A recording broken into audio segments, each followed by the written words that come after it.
I'm Molly, and this is the old jail, and we will go inside in a little bit. I want to tell you a little bit about the pillory, and this is what it's called as a pillory. The difference between a pillory and stocks is the stocks you're sitting. The pillory, your ears and head are locked in there. Some cases, your ears were nailed to it, and that was like for perjury. And if it was willful perjury, after an hour, they're severed, cut from your head and left there until the sun goes down. Doesn't that sound like fun? Now, the jail was moved over here all in one piece. It weighed 500 tons. It's like 28 inches thick. It was built in 1829 and moved over here in 1977. Now, that was a feat because the contractor went bankrupt moving it over here, because when he came down with 500 tons on our little streets, the streets just kind of caved in with the weight. And when he got just about here, he left it and left town. And you have the room over here for the jailer and his family that lived here. And it's like 14 inches thick.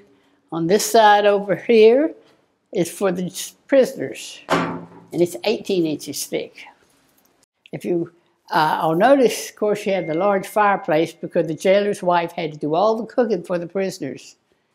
And the only heat the prisoners got was what maybe drifted across. And if you look over here to the right, you'll see a drawing of a man on the wall.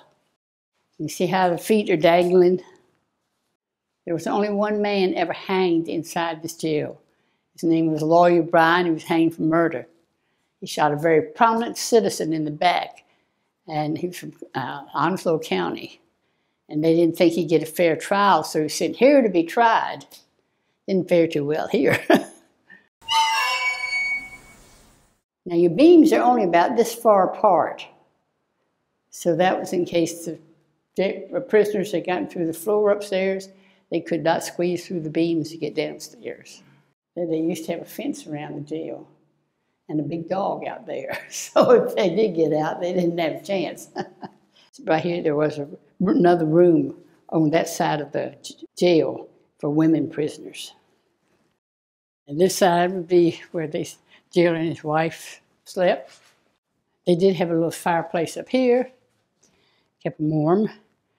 Didn't do much for the prisoners, but over here is for the prisoners again. But you see here we have the straw where they made their beds.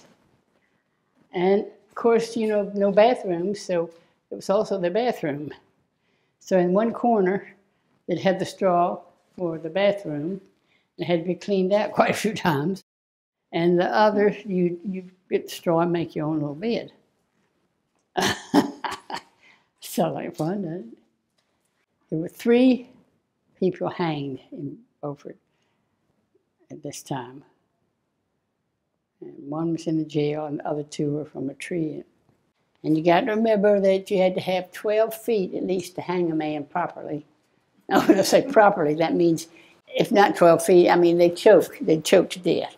This way, it's going to break your neck right off. And so you didn't suffer. Be sure and come to Beaufort and come to the jail and take a look at what it would be like back in the 1800s.